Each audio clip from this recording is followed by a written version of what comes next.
Senator آئے ہیں اور کوئی سینیٹر نہیں ہے، اس میں آپ کے خیال سے یہ باقی سینیٹرز کی ناموجودگی کا کیا ریزن ہے؟ دیکھیں میں نے تو سب کو دعوت دی ہے، سیو غزہ ہر قسم کی سیاسی تفریق سے، سماجی تفریق سے، تمام اختلافات سے بالا تر تمام پاکستانی، تمام انسانیت کا پلیٹ فارم ہے، غیر مسلم بھی آ سکتے ہیں، ہم بلاتے ہیں، ویلکم کرتے ہیں، ایک نکاتی ایجنڈا غزہ کو بچاؤ، اسرائیل کی دہشت گردی، وار کرائم اگینسٹ ہیومینٹی کو روکو۔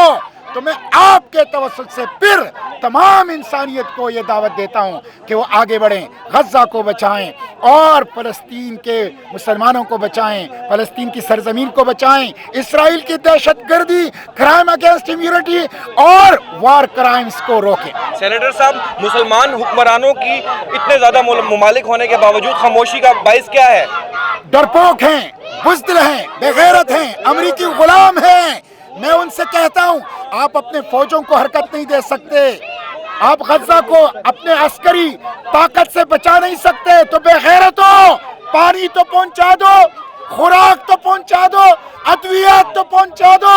17,000 بچے بغیر والدین کے ہیں، 10,000 بچے بھوک سے موت کے، جو بچے پیدا ہو رہے ہیں WHO کہتی ہے وہ کمزوری کی وجہ سے رو نہیں سکتے، وہ ہنگر کو ایک جینوسائیڈ کے لیے ویپن کے طور پر استعمال کر رہے ہیں۔ تو میں پاکستان کے عالم اسلام کے حکمرانوں جرنیلوں سے کہتا ہوں کہ کم از کم پانی پہنچاؤ، خوراک پہنچاؤ، ادویات پہنچاؤ، کم از کم یہ تو کرو۔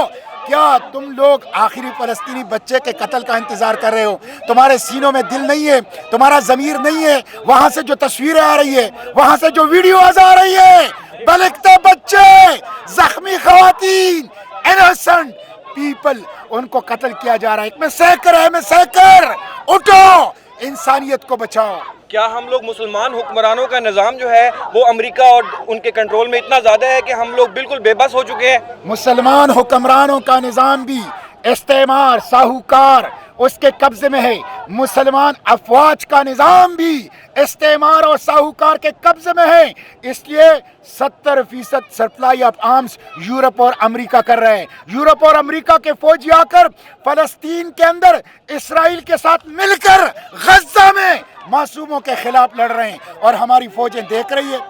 یہ 80 لاکھ فوج کس لیے ہے؟ یہ اسلحہ کس لیے ہے؟ کیا یہ فوج صرف پریڈ کے لیے ہے؟ کیا یہ اسلحہ صرف نمائش کے لیے ہے؟ امریکہ نے ابھی تک UN میں سینکشنز کو بلاک کیا ہمیشہ سے، آپ کیا کہیں گے مسلمان ملکوں کے امریکہ کے ساتھ تعلقات کو آپ کس طرح دیکھتے ہیں؟ دیکھیں میں کہتا ہوں ہمارا مطالبہ ہے، سیو غزہ کا مطالبہ ہے، امریکی سفیر کو ڈیمارش کرو، UK کے سفیر کو ڈیمارش کرو، اس کے ساتھ مصر، UAE، سعودی عرب یہ مجرمانہ غفلت کا کردار ادا کر رہے ہیں، ان کے سفیروں کو ڈیمارش کرو۔ آپ دیکھیں UN سیکیورٹی کونسل نے 3 دن پہلے سیز فائر کی قرارداد پاس کی، لیکن عمل نہیں ہو رہا۔ ICJ نے آرڈر دیا without any restriction humanitarian assistance پہنچاؤ، کوئی عمل نہیں ہو رہا۔ یہ دہشت گرد ہیں، امریکہ اور اسرائیل اور ان کے سرپرست دہشت گرد ہیں، یہ کرائم اگینسٹ ہیومینٹی میں ملوث ہیں۔ آپ کے خیال سے امت مسلمہ کا کیا اس وقت ذمہ داری ہے، کیا رول ہے؟ ہماری ایک ہی ذمہ داری ہے، ہم اٹھیں اور غزہ کو بچائیں۔ ہم عوام سے کہتے ہیں آپ اٹھیں، احتجاج کریں، احتجاج، سڑکوں پر آئیں، ان حکمرانوں اور جرنیلوں کو گردن سے پکڑ لیں۔ یہ کیوں خاموش ہے؟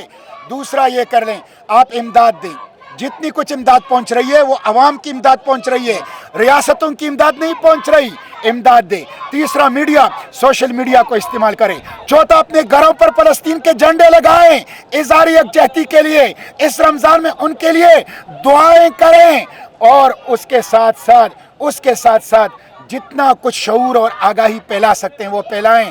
آپ بائیکاٹ کریں ان کمپنیوں کا، ان کے پروڈکٹس کا جو اس جینوسائیڈ میں اسرائیل کو سپورٹ کر رہے ہیں، یہ عوام کے کرنے کا کام ہے۔ سینیٹر، آپ جماعت اسلامی اتنا بڑا پلیٹ فارم ہے، آپ کو نہیں چاہیے کہ آپ کوئی عوام میں کوئی بڑی بائیکاٹ موومنٹ سٹارٹ کروائیں؟ دیکھیں جماعت اسلامی تو جو کچھ کر رہی ہے وہ کر رہی ہے، کل بھی رات کو جلسہ تھا کراچی میں اس وقت سیو غزہ کے سرپرست کی حیثیت سے یہاں پہ کھڑا ہوں۔ Save Gaza non political plate form ہے،